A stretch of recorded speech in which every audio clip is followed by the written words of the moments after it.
Okay, we're going to get our meeting started.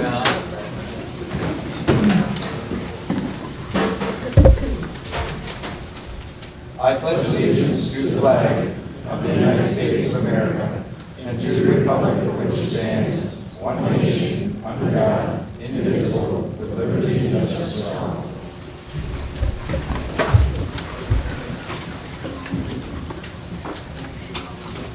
Recording in progress. Well, good evening, everyone, and welcome to our City Council meeting, Monday, July 21st, 2025. Adam, could I have a roll call, please? Crow. Here. Sutherland. Here. Yanko. Here. Pickard. Here. Schweppes. Here. Gens. Here. Solberg.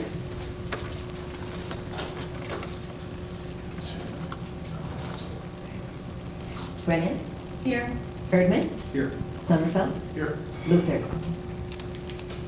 Okay, thank you. With that, if anybody would like to make a motion to approve our minutes, we can do that at this time. Go ahead. Yeah, I would just request that there be an edit to last Okay. meeting's minutes. My name is spelled incorrectly when getting appointed to the housing committee, so I just want to make sure it's legally correct. No, it's okay. Thank you. Good, thank you for the correction. It still stands. If anybody would like to make a motion, we can do that. Go ahead. I make a motion to approve the minutes from the last meeting with the addition of the correction. Thank you. Is there a second? Cindy? I'll second. Motion been made and seconded. Any other discussion or corrections? All in favor, signify by saying aye. Aye. Opposed? Thank you. Okay, moving on. Under public comments. Public comments is a portion of our meeting where anybody can speak on agenda items for the evening. We would request that you come up to the podium. Make sure your microphone is on. You gotta push the little button down. Please give us your name and your address, and we do refine this to 3 minutes or less. So if you'd like to come forward at this time, give us your name and your address, and you can speak in public comments about tonight's agenda items. Good evening, my name is Darren Watucky. My address is N4395 Summer 30th, Menomonie. I'm here speaking on behalf of the Menomonie Public Library Board. The board recommends approval of the library roof replacement bid as presented in your agenda packet, item 5B. I will remain in the audience if there are any questions, and before I take my seat, I just want to, on behalf of the Board of Trustees, thank David Schofield for all his expertise and help getting the roof project to this point. Thank you. Good, thank you.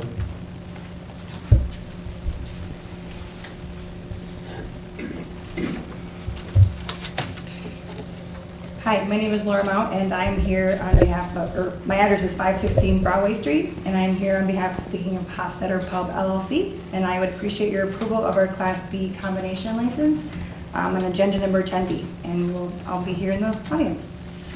Great, thank you, Laura.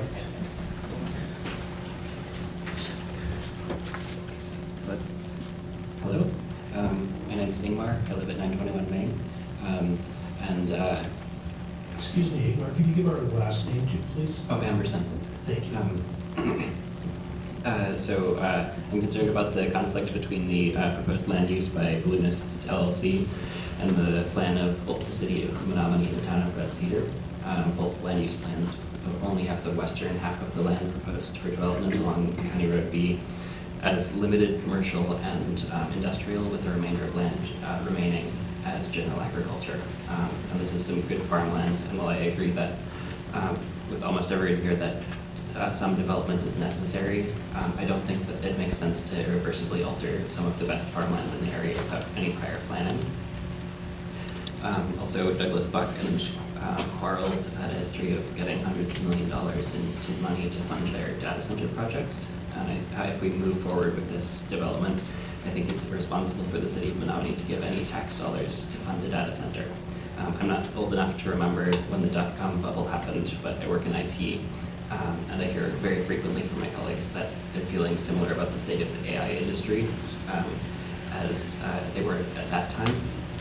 And I think if we're going to build any sort of data center here, we should start with something much, much smaller, so that we won't be left to foot the bill when the AI bubble pops.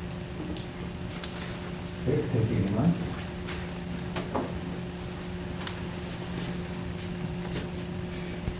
Hello, I'm Bruce Siebold. I just moved, so my address is E6500 690th Avenue. And I'm here to talk about the proposed data center as well. My location is about 1/2 mile away from where this is going to be going in.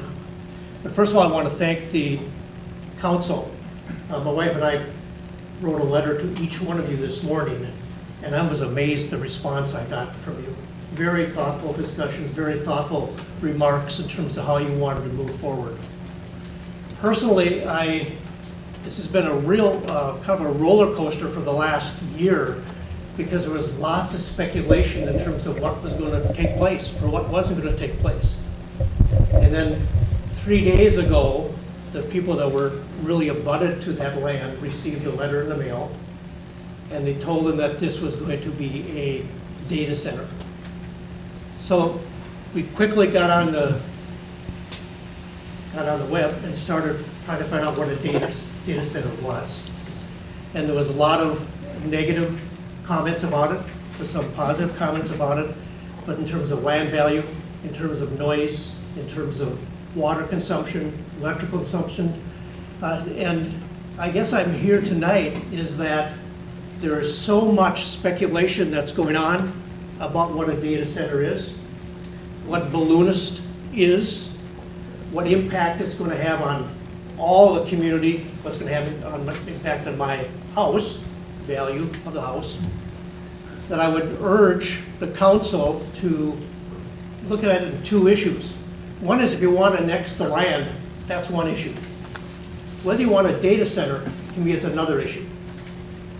But I'll also ask you, there seems to be, and I've heard this frequently from many people, there seems to be so much land already available in the development part.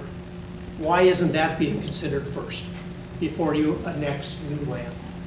And I think that's part of the information that the general population would love to hear in terms of where you're going with this. Why not hold hearings in Rusk? Why not hold hearings in Downsville, not Downsville, but the Cedar Falls, to get the feeling of the residents who are going to be living by this every day. So I thank you. You got a good job ahead of you, and please inform us in terms of what's going on and hear the voices of the residents of this township, the city, and the county. Thank you. Thank you, Bruce.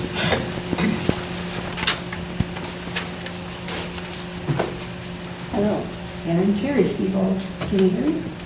Good. I'm Terry Siebold, and I live at E6500 690th Avenue. And as Bruce has said, thank you for responding to the letter that we sent out. We appreciate you acknowledging that. And those of you that were saying, yeah, we have some questions too, we appreciate that. We've done some searches regarding data center, found that there's consistently mentioned challenges. In fact, a community opposition, as communities have been opposing data centers, one of them in Hudson. Noise pollution, 24-hour hum because of cooling type things. And I know maybe whoever the balloonist is, we still don't know that. No one's told me or told us or told that I've seen who that is. Noise pollution, maybe there's a different way of doing it, I don't know, but what I found online was that there's a constant hum 24 hours a day. The decibel level at some points is higher than it should be. It's been linked with anxiety, sleeplessness, and actually hearing loss, high water usage. There was a city planning to put in more wells. Is that going to affect my water table where I live, which is a half mile from where this is going to be? High electrical usage.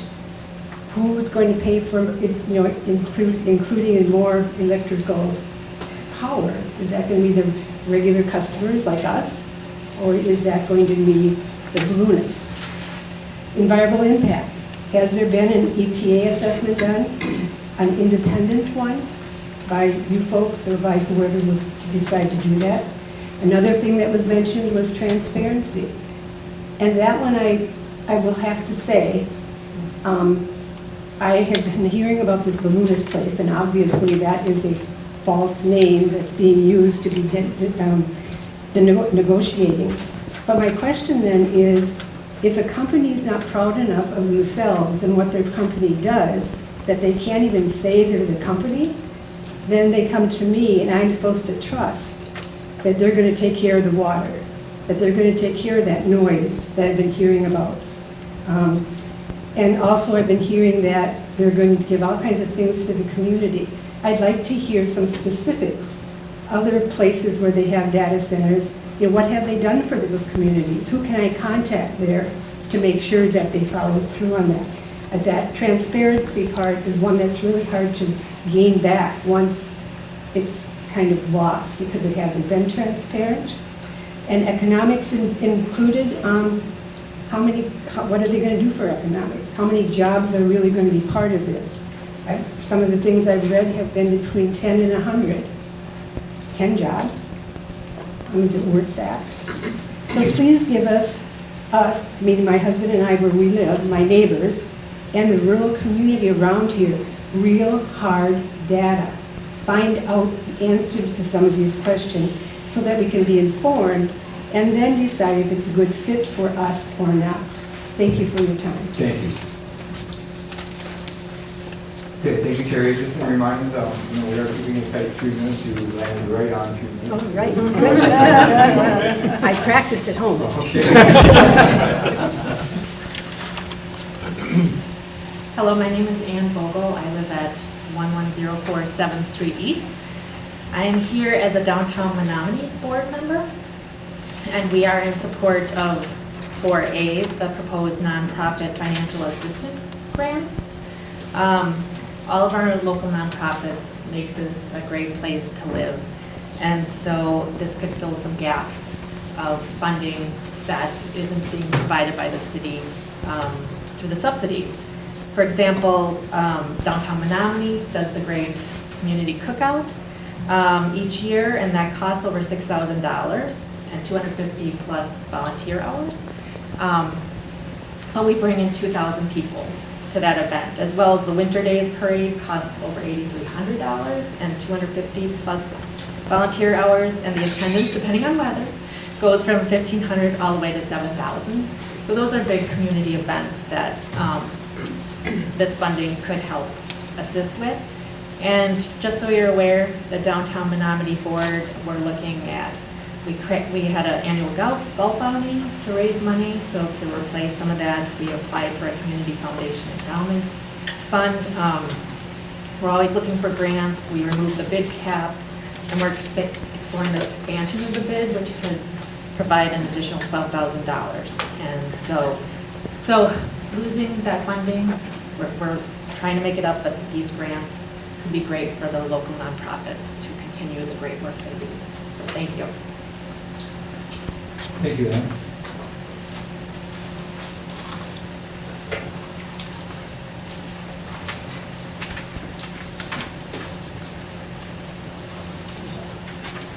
Hi, I'm Ron Welch, I live at 1014 North Shore Drive. Like the neighbors in Red Cedar Township, I too am human. I don't need a data center, I need food and water.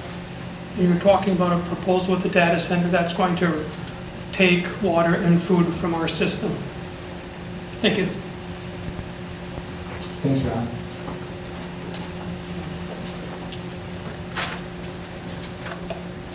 Hi, Andrew Hagan, 2868 Whisper Court, Unit 8, Menomonie. I want to address number 11 and 12, the development agreement. Recently, Microsoft had closed 3 data center plans in Ohio, citing economic uncertainty. One of them was going to be 200 acres and hire 30 employees. The city at that time gave 100% property tax abatement for 15 years before Microsoft pulled out. And so my concern with this is that Microsoft now owns that land and nothing else can be built on it at that time. They can sit on that land until they get a return on investment for selling it to another third-party company. So under the development agreement, I propose 2 suggestions for the council. The first one is to have a stipulation to break ground within a certain amount of time period. Otherwise, the land reverts back to the city. The second one is no preemptive TIDs or abatements. Those can happen. I would just suggest that you wait with those until after the data center is operational. Because in this sense, having the money up ahead of time, we could run into this type of situation, and that's what I'm concerned about. Thank you. Thank you, Andrew. Public comments is open. If anybody else would like to speak, now is your opportunity to do so. The last call for public comments. Okay, we're going to close public comments and move on to the rest of our meeting. Okay, under old business, 4A, host City of Menomonie nonprofit grant program. Okay, so this is a program that is really designed to offset some of the subsidies that we offer in the fall. Part of the problems with the subsidy is it becomes so late in the budget process that budget processing can be harder to achieve. And here we can set a standard, a number of dollars and so forth, and have a little bit more of a process in place for grant opportunities. So with this, I'd like to turn it over to Eric Atkinson, and he can explain more deeply, more in depth on this process. Mr. Eric. Thank you, Mayor. I appreciate it. So brought back before you is the nonprofit grant application process for council consideration. There was some discussion at the last council meeting, but there was a desire to bring it back so that way there was some time for folks yourselves to be able to digest the information and take it into consideration on what to do to move forward. So it is back before you here today, and so I'm looking for feedback as to what you would like to do, if anything, with the nonprofit grant application.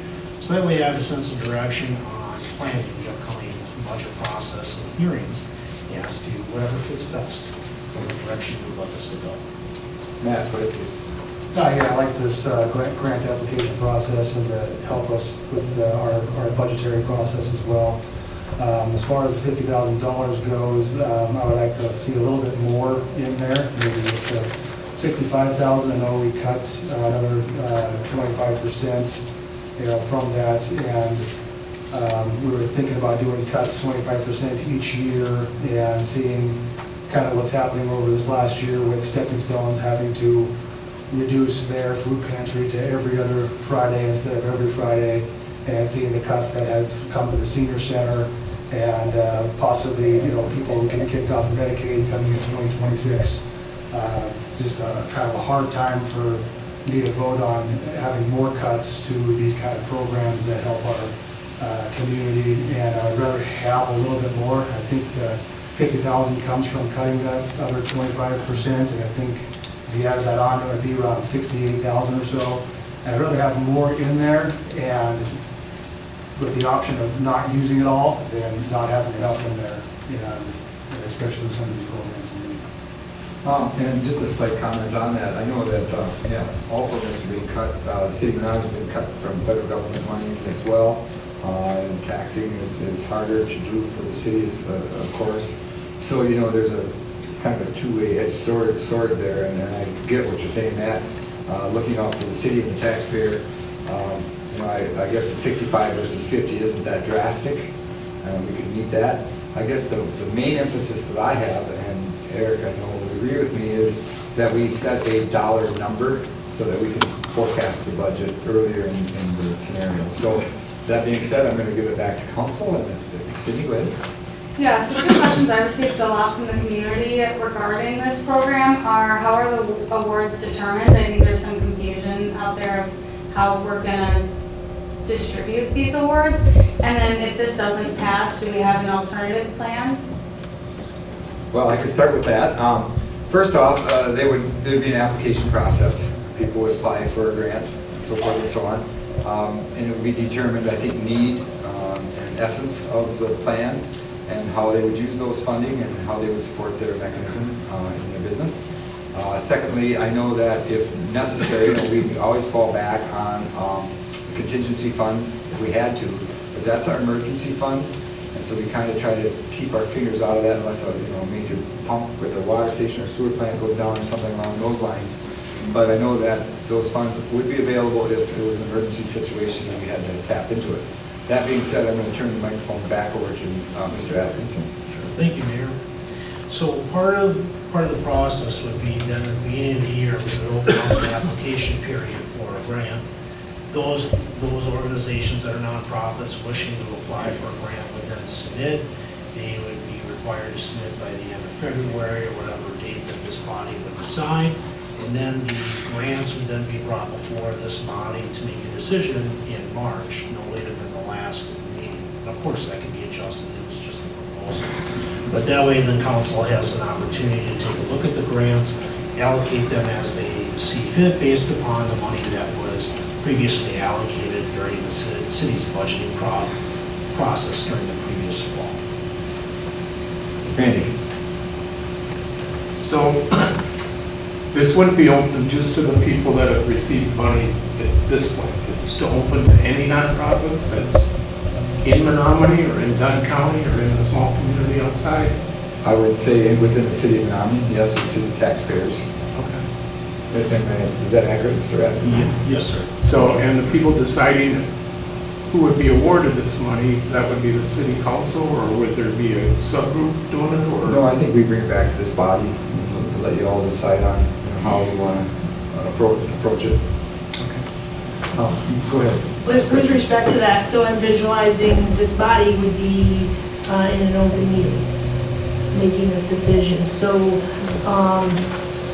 would there be some sort of rubric or point system that we could attribute if there are conflicting qualitative differences, but everyone meets, like they'll say there's two organizations that meet all of our criteria, and the choice between the two organizations is a qualitative one. How is that deliberation going to be playing out in an open meeting? I think a long conversation. Okay, I just want to make sure that has been thought through. And is there going to be some sort of rubric that we can assess all of them ahead of time so we are on the same page?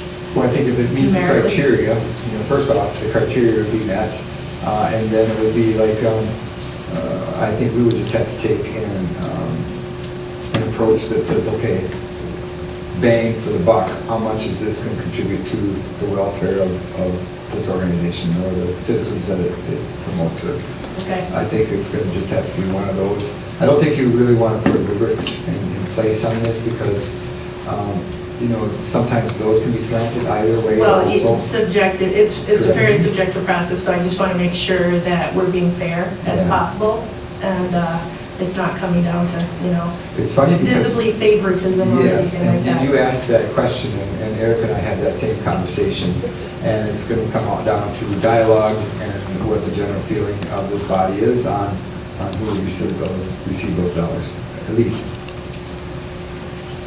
We have two that get paid out of the TID, including Main Street and the Legal Finger.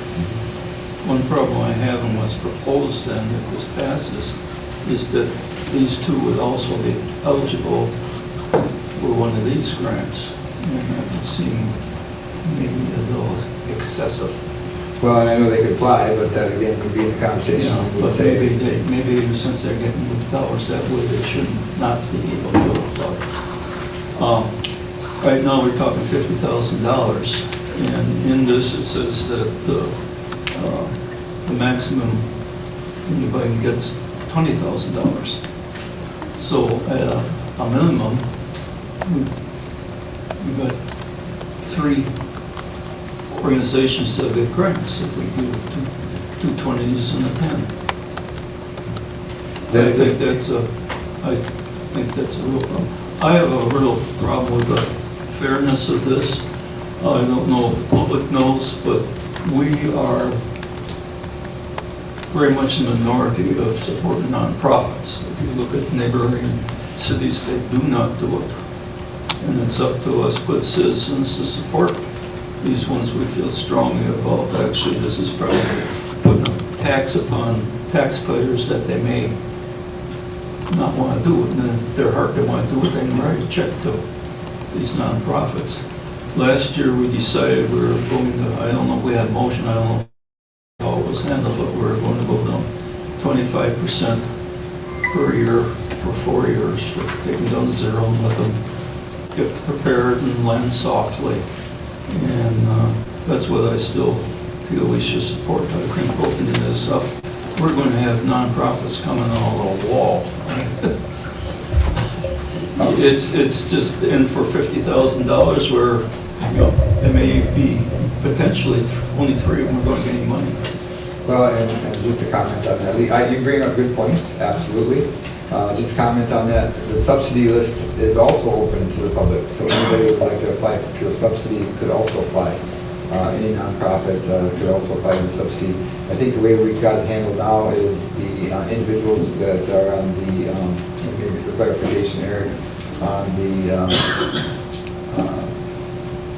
TIP district would be a separate entity in the application versus the dollars that's in the grant program. Okay. Yeah, so to kind of expound upon what the mayor was saying, when it relates to money that was utilized out of the TIP for economic development purposes, we decide, or this body, I should say, decides what funds get allocated for those particular projects or organizations in December when the tax increment district budgets are established.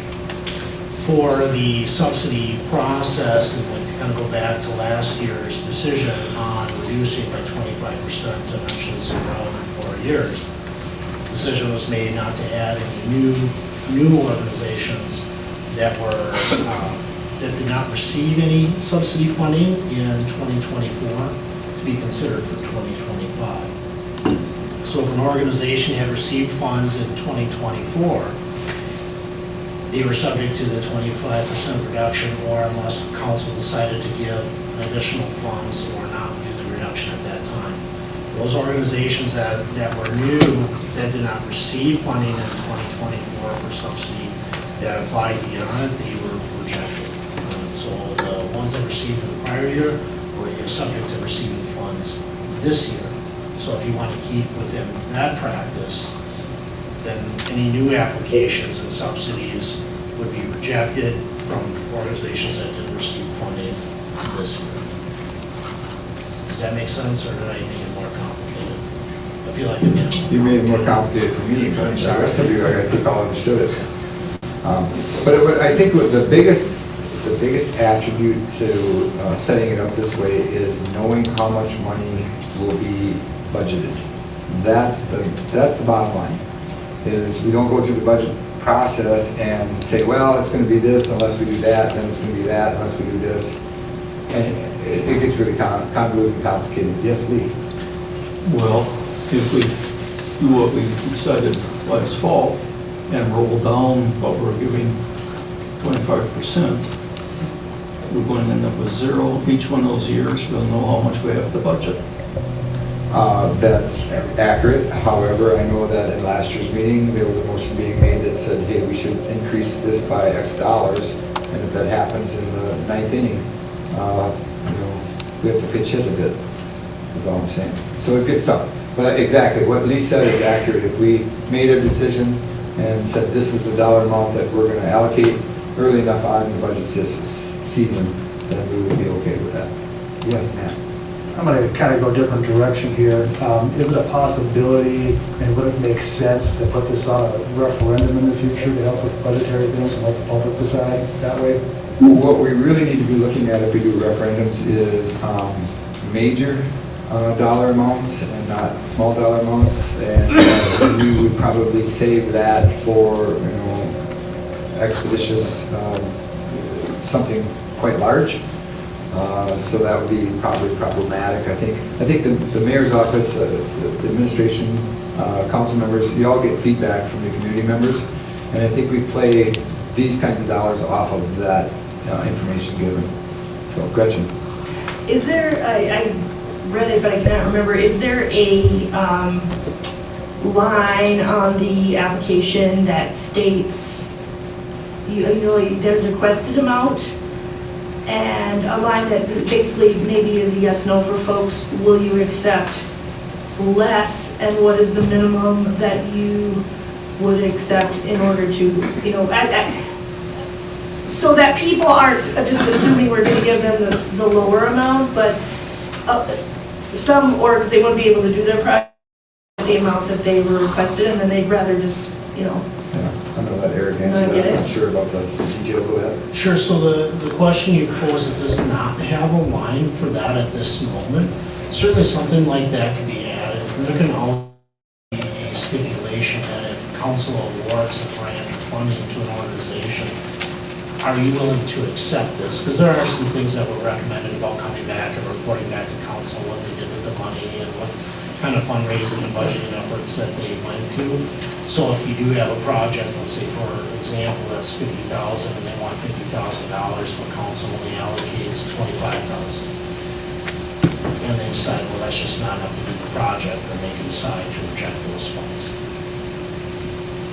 is there a way also for, well, I'm just trying to logically go through as we're going through this process next year, if we accept this.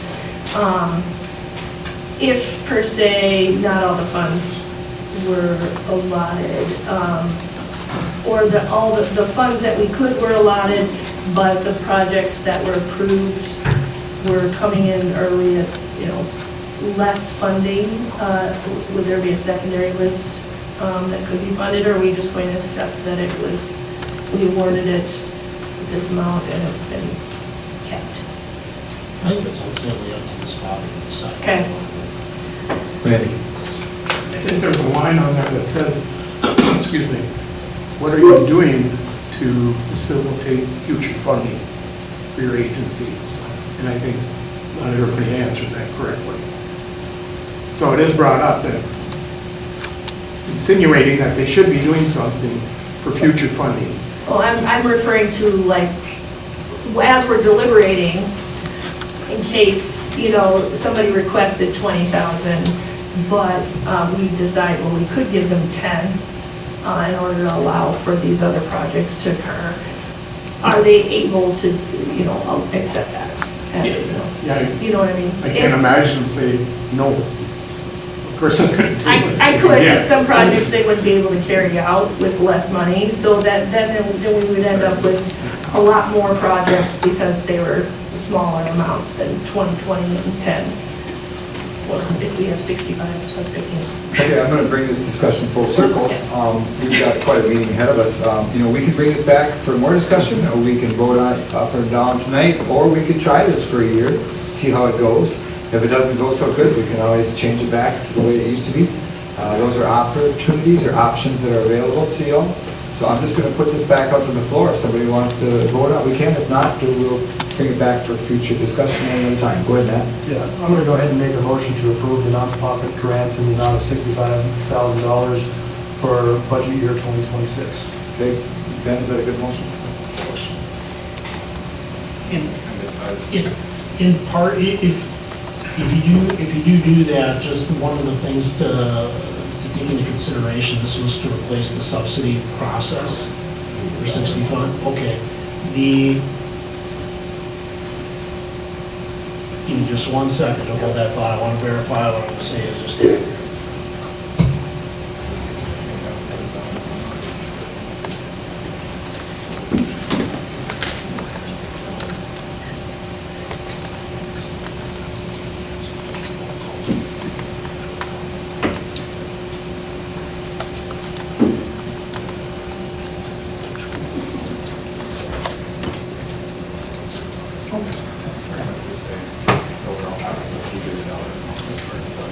Okay, so under advisement from council, since it'd be a budgetary item, perhaps what we would do is just leave the dollar amount open and tackle that at the budget cycle. So just approving the process would be something that we could, or administration could work on the process steps and procedures and then bring it back to you at a later date for the dollar value. So if you'd like to restructure that motion, you could do so again, and that would be appreciated.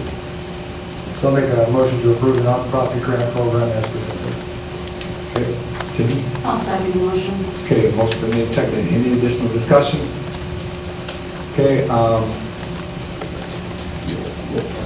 okay, regular vote. So all in favor, signify by saying aye. Aye. Opposed? Yes. Aye. Oh, wait, we've got, first of all in favor, say aye. Aye. Opposed? Okay, opposed? Randy? And me? So we've got 2 opposes. Okay, you got that? Okay, thank you. We've got a fair amount of business to attend to, so we're going to keep our meeting moving. That brings us down to 5A, update from Atlas, specialty contracting regarding development of the former Badger Iron site. I saw Mr., oh, there he is, Mr. Willenberg. Craig, if anybody'd like to hear him speak, if we could have a motion to waive the rules, we can do that at this time. Riley? Yeah, I would make a motion to waive the rules so that Mr. Wilbur can come up and speak. Great, is there a second to that motion? Randy? I'll second that motion. Motion been made and seconded, all in favor, say aye. Aye. Opposed? Craig, if you take the microphone and push the button down, we are so anxious to hear what you've got going on at the old Badger Iron site, and I've got a list of questions, 3 pages long for you. So first of all, welcome, and tell us a little bit about what you've got going on out there in your project and how it's working. Well, my wife and I bought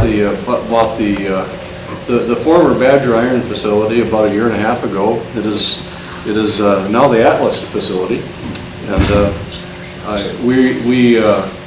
our main focus was to move our business into Menomonie.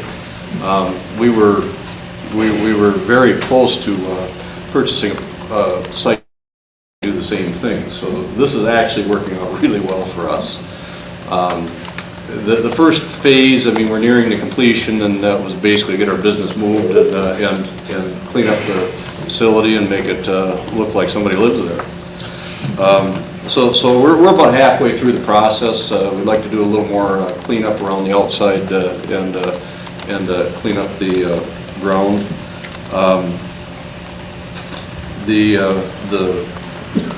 So basically we've got yard work left, some yard work and some brush removal and things. We've done a lot of thinning on the brush in the back. The farmable ground is planted in hay ground, not beans or corn. I didn't, for what little bit we get on the rent, I'd rather have it in hay ground because I think it's more presentable. So this is the first year coming. Next year it'll look a lot nicer. And I guess that's about it. The pictures pretty much say it all. If you kind of go up to the first pictures there. So you can see what we started with. The last picture was taken in November. We do concrete work as a company, so we did our own concrete, of course. But we cleaned it up from a 3-step entry to zero entry. So move on. On the left side, you will see what we started with the office building there. We took it right down to the frame of the building, re-insulated it, and you can see the before and afters. My wife did an excellent job taking the pictures, so everything's brand new and efficient. Our shop, those pictures are actual. Kind of that actual door is a before and after. top to bottom, left to right. So that is our maintenance facility for working on our equipment. So we've breathed some life in it. And again, this is a picture of the shop just from a couple of different angles, and you can see the upper room where we're meeting with the guys in the morning. We typically have morning meetings and safety meetings in that area. And the rest of the shop, which you can see some of my junk laying around, we're not quite moved in yet, but we're getting close. So I think that's about sums it up where we're at. Well, Craig, I know I've been in your shop, it's pretty exciting. I'm so happy to see you poured your own concrete outside that. And I know you used a public contracting company also to do a lot of remodeling inside that. What did you use again for some of that work? We used all local contractors. We used Cedar Falls building. We used TL Sins. We used Cedar Falls Heating, Bear Valley Electric, all local people that we've got good working relationships with. Great. And it looks like you've got, the back buildings, you're still getting ready to start on. Do you have a projected plan for the big back building that's full of silica and all kinds of interesting things? We've already started. We started this spring. We had, typically our season, the guys want to get to work, so we got started some inside the building. The north warehouse is about 90% cleaned up and ready to go. We've got some electrical work to do. We've replaced the skin on the front of that building. We've got one wall to do yet, but it was time to get to work for the year. So it's kind of akin to living in an old house and working on it while you live there. Sure. Now you do concrete work all over the area. I know you work for sure in the Menomonie area. How far out do you reach usually sometimes to do concrete jobs? Well, we're going to be in the UP and next week. I've traveled the lower 48 doing work. We still have customers that are several states away, but that's getting less and less. So a couple 100-mile radius is pretty normal for us. And I know some of the jobs around Menomonie that you've done, doesn't seem like any job is too big for you. I mean, you've got some pretty sizable equipment. What are some of the jobs that you might have done around the Menomonie area that folks would recognize? Well, I think the one where we got the most, where we were noticed the most was Lucette Brewery. We did the parking lot at Lucette Brewery. That's a big project. How many yards is a project like that take? About 1,200. 1,200 yards. Yeah. So we're finishing up one right now that's over 600 yards, of concrete in a building, finished floor, industrial building. So a lot of industrial works. I'm sorry. Yes, Ryan. Yeah, I just not to interrupt you. No, go ahead. I was kind of curious, so when you purchased that property, part of the reason behind it was unsafe and an eyesore and tons of leftover material from when it was a foundry. How much of that, making it just safe and not a hazardous environment, how much more of that do you have left to do? Well, the outside is secure. One of the very first things we did was secure all the ladders that went up the building and up the equipment with anti-climb. So in a previous part of my life, I've worked in a lot of industrial sites and did a lot of steel work as well. So this was a good fit. Really, about all the property's got a clean bill of health from the DNR. In fact, we exceeded the standards from the DNR's perspective because they gave us a clean bill of health, and we actually went in and there was one area that we had to take care of, and before we bought the property, we went above and beyond because it was just, I felt it was the right thing to do. Really, about all we've got left is to secure the big building. There is sand. I mean, it's the foundry sand that does need to be taken care of. That is the biggest that's the biggest nuisance that we have to take care of. As far as the public health, I think we've got it pretty well covered. There were vagrants and people of ill nature that would frequent the facility, and that's all stopped. That's over. So we've got it gated, we've got cameras up, we've got a security system in place. So I hope that answered your question. Yeah, no, thanks for making it safe and secure. Yeah, well, we've got more to do, but I think we've got it over the hump.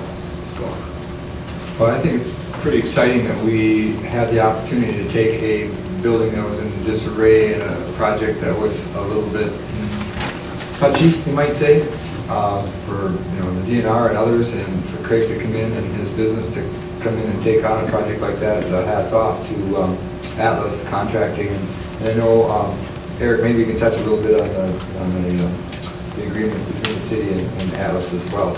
Yeah, absolutely. For those council members that were not on the council at the time that we were able to do this agreement with Craig, Badger Ironworks had been closed.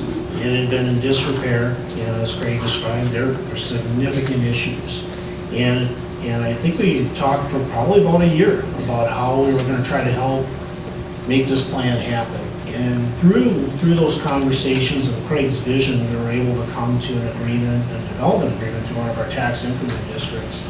In his work in demonstrating how he was able to clean up a property that really had become a hazard, really demonstrates the ingenuity of tax increment agreements, the entrepreneurship for our persons here, and the importance of development. I mean, Craig, I just think that property it doesn't even look remotely close to what it used to. You did a fabulous job. And from being inside of that too, when we were having those discussions, I wasn't sure how you're gonna do it. But I just wanna say thank you for that. I appreciate that effort and the vision that you have. Oh, well, thank you. That's pretty much my whole life. I rubbed two nickels together to make a dollar. Yeah, that's great. And if the city would have had to taken over that property and cleaned up and so forth, it would have been definitely a detriment to the city. Here, it's a useful property again. It's on the tax roll and serving a great purpose. So, Craig, I want to thank you tonight for being here this evening and speaking about your project. Atlas Contracting is doing a great job out there at Badger Iron. And any last words that you'd like to share with us? I just wanted to thank you so much for having me. We are quite proud of what we've done, and there'll be more good things to come. So great, good. Thank you for being here, Mr. Wilbenberg, and you have a great evening. Thank you. Okay, moving on to our next piece of business. Brings us down to 5B, Resolution 2025-12 regarding award and city costs for the Menomonie Public Library roof replacement contract. I'm going to turn this over to David Schofield. Mr. Schofield? Yeah, the Menomonie Public Library was last re-roofed in 2002. They had a company call out and take a look at the shingles, and they had some concerns with them staying watertight in the next couple of years. So city staff worked with the library board to develop a request for bids. That was sent out to contractors. We got 4 bids, as shown on your screen and in your packets. We bid out 3 alternatives. The base bid, which was a class 3 shingle, a premium alternate 1, which was a premium class 4 shingle, and then alternate number 2, which was metal shingles, not standing seam metal roof, but metal shingles that were metal that was made to look like shingles. The alternate number 2 bids came in more than what was budgeted for the project and were rejected for that reason. The library board took a look at the remaining bids, base bid and alternate bid, and recommended award of alternate number 1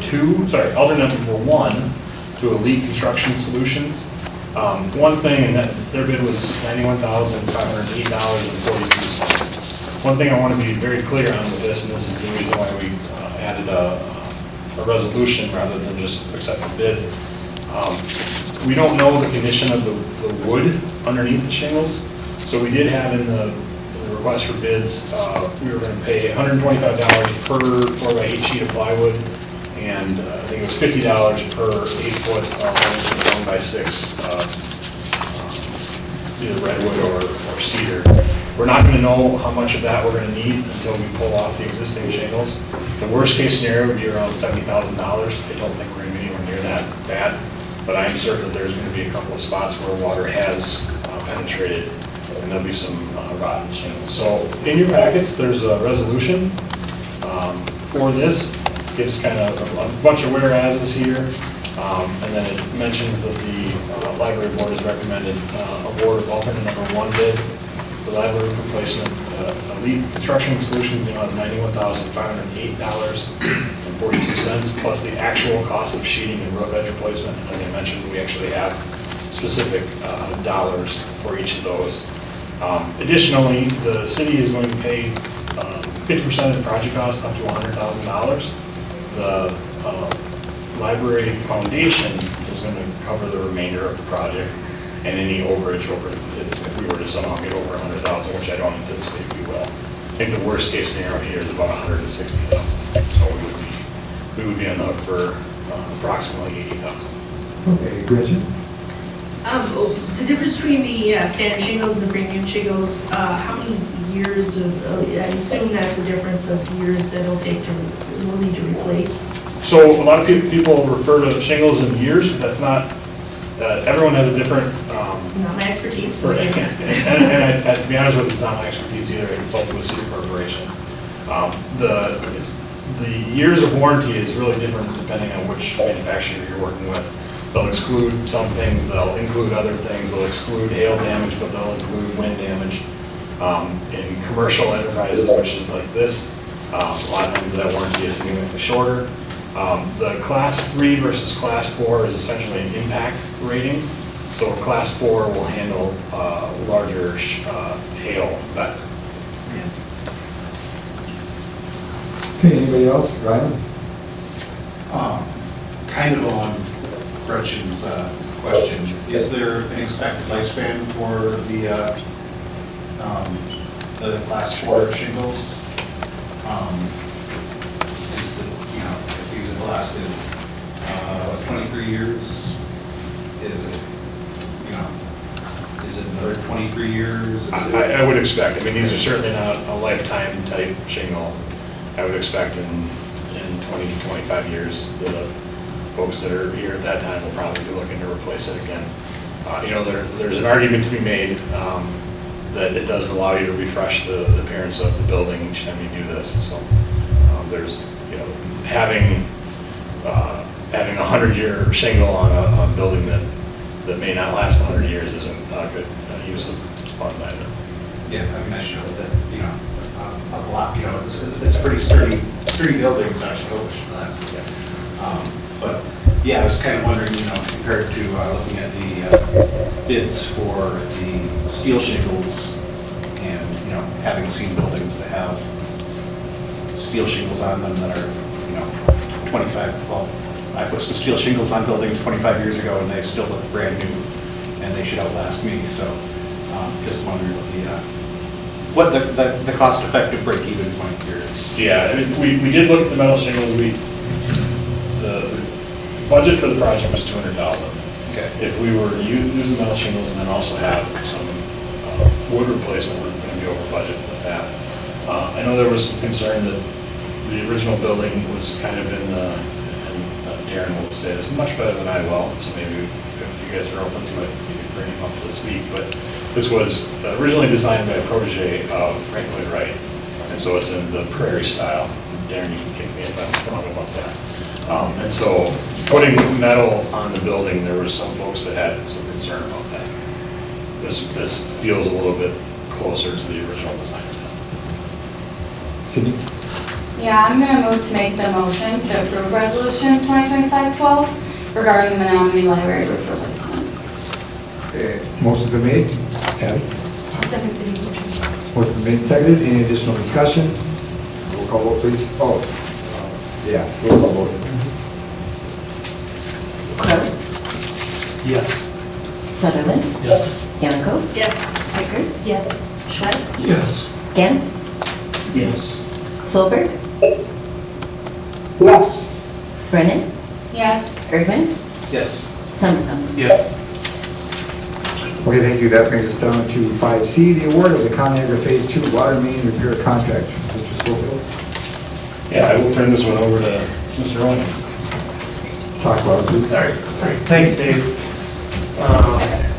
So basically, this is the second phase to the Con-Agra water main project. As you remember, back in February of this year, we had a pretty substantial water main break. So there was some late work that was done as part of that first phase. We hired a local contractor, Haas Sons. That particular cost came in just under $50,000. So basically, this is the follow-up. So we did all the legwork basically to get the business back up and running. And this is going to be for the connection water main from the valving that we put in. So basically, to get it out of the area where it was existing, it was under some retaining walls, some concrete slabs, some tankage. So this is going to be put in basically in their driving lanes. So if there is ever some repairs that are needed in the future, it's not going to interfere with the improvements that are actually found on the site. So last Wednesday, we went out for bids, and the bid tabulations that's shown on the screen in front of you. So we had 3 bidders.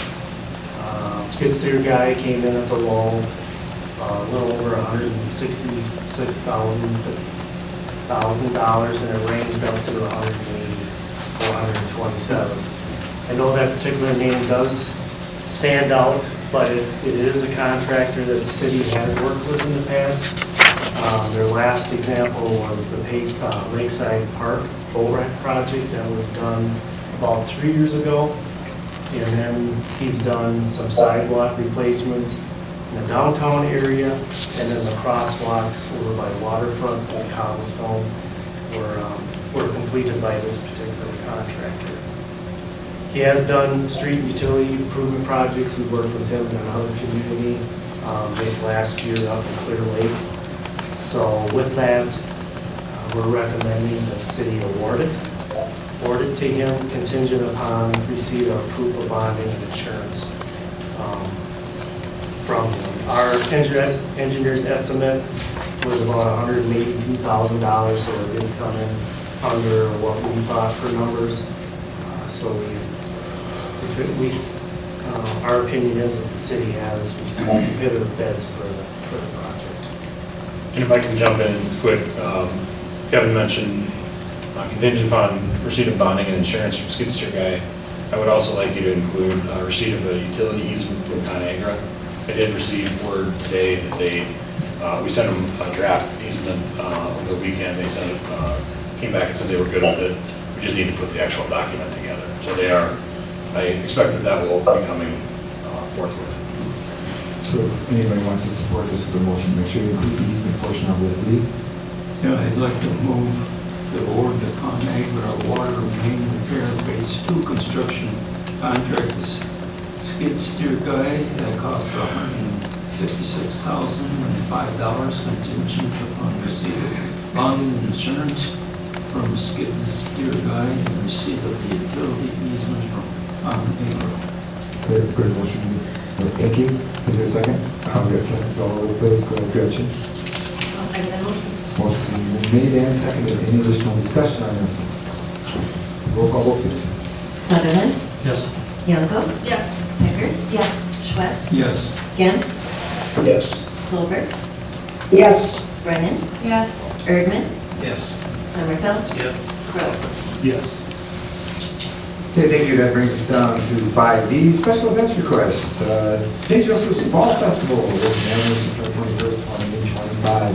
Mr. Atkinson, you can bring us up to speed, please. Yes, thank you, Mayor. So we had the St. Joe Fall Festival in front of you as an event request. Similar request that's occurred in the past years. One of the components of this request is the closure of the street. For you to consider, staff has had an opportunity to review the request, and we do not have any issues with it. Recommend approval. Good, Gretchen. I'd like to make a motion to approve the special event permit for St. Joseph Church on Wilson Avenue on September 21st, 2025 as presented. Good motion. Thank you, Matthew. I'll second Gretchen's motion. Motion been made and seconded. Any additional discussion? All in favor, signify by saying aye. Aye. Opposed? Thank you. Moves us down to budget transfers. We do have a budget transfer this evening. Eric Atkinson will fill us in. Yeah, thank you, Mayor. So we're requesting for a budget transfer of the amount of $5,000. We're looking to transfer from an internal account in our solid waste and recycling, from recycling hauling, to a vehicle account. The $5,000 will allow for Megan Hines to be able to acquire a vehicle from the police department that normally would have been sold at auction, but then will be repurposed for her use in both the solid waste and recycling as well as her duties as weed commissioner. And so we are recommending approval for this particular budget transfer. It will not come out of contingency, it's all part of our internal accounts in that solid waste and recycling. Good, thank you. Ron? Yeah, I would make a motion to approve the budget transfer as presented. Cindy? I'll second the motion. Motion made and seconded. Any additional discussion? Roll call vote, please. Yanko? Yes. Pickard? Yes. Schretz? Yes. Gantz? Yes. Solberg? Yes. Brennan? Yes. Erdman? Yes. Summerfeld? Yes. Crow? Yes. Sutherland? Yes. Okay, great, thank you. Brings us down to the mayor's report. I'll be brief this evening. Well, one of the funnest things I got to do the other day is my granddaughter took me to the water park, or I took her to the water park, and she took me down the giant slide. If you haven't gone down the giant slide, you really need to do so. It's waxed, it's fast, and I slid all the way up to the concession stand. So, and she laughed and laughed, and she had a great time. And the kids it was jam-packed. What a great asset to Menomonie.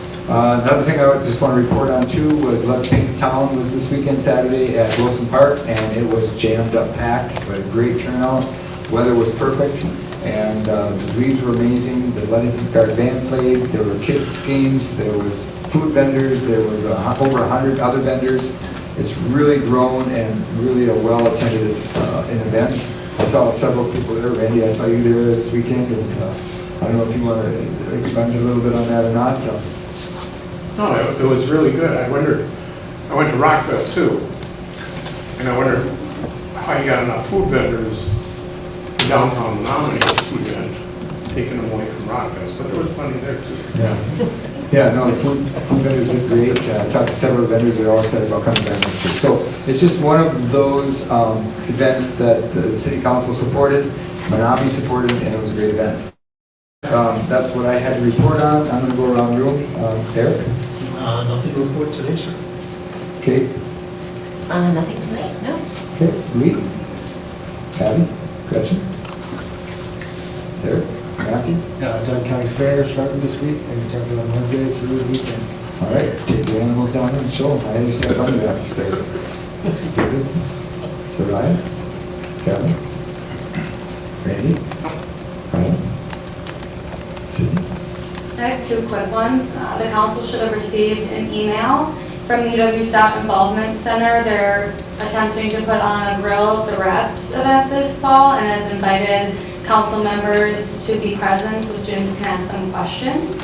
I highly recommend if you are able to attend, please do.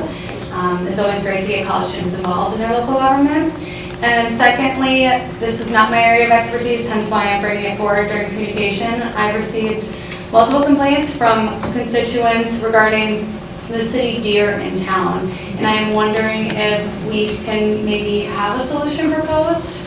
I'm not a hunter, and so this is just not my area, so I'm just bringing it forward.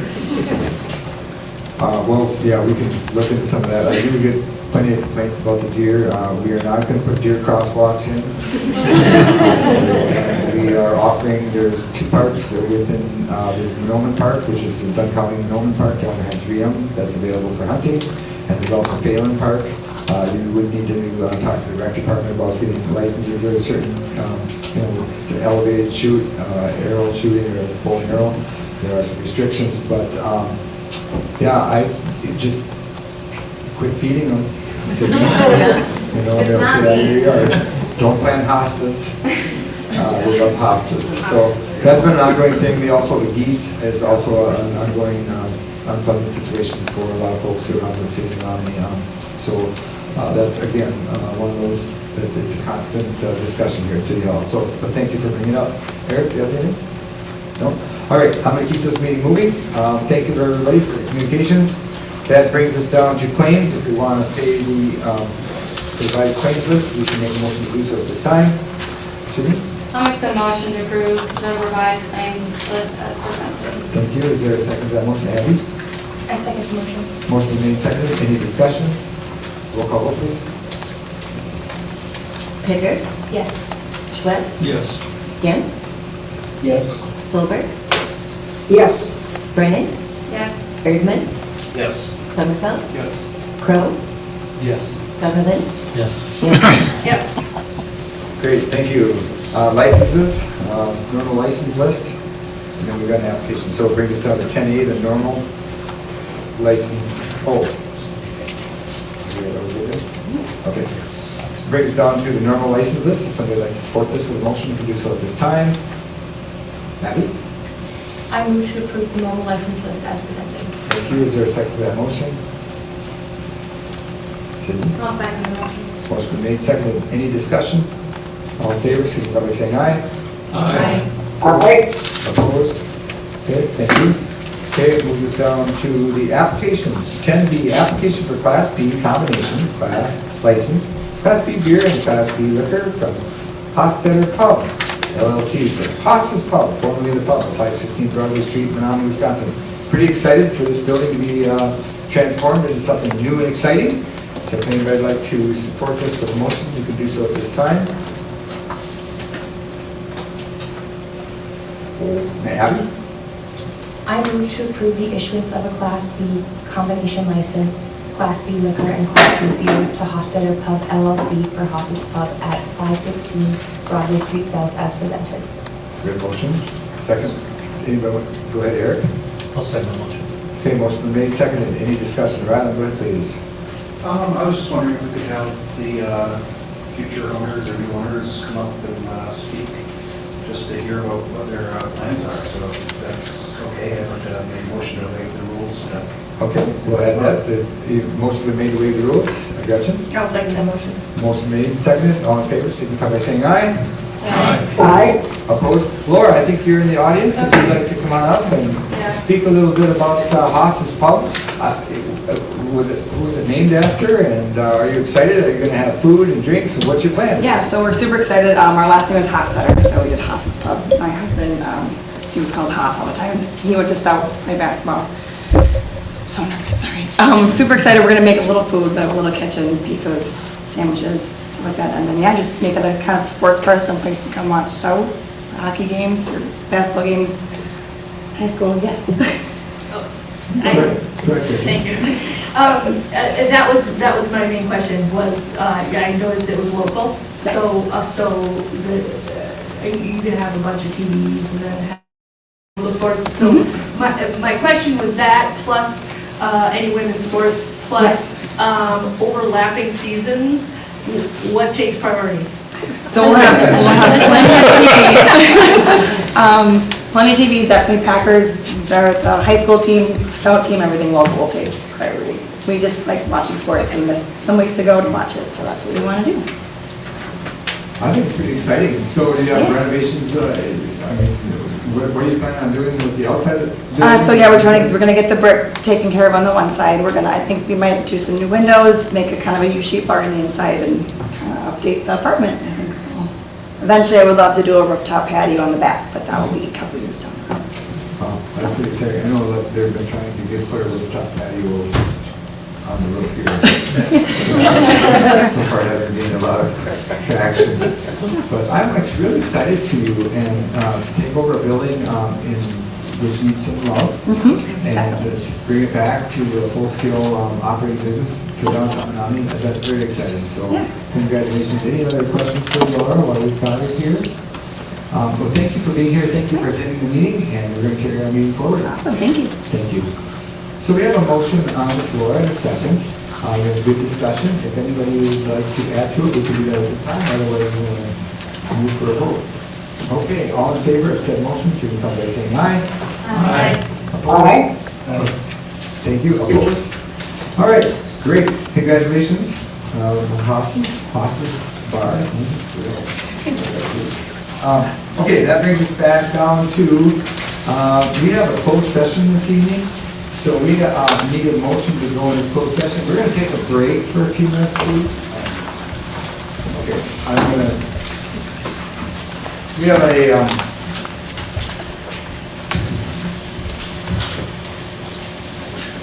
so under closed session tonight, a motion to convene in closed session under Wisconsin Statute 19.8(1)(e) for the purpose of deliberating or negotiating the purchase of public properties, investing in public funds, or conducting other specified public business whenever competitive or bargaining reasons require a closed session.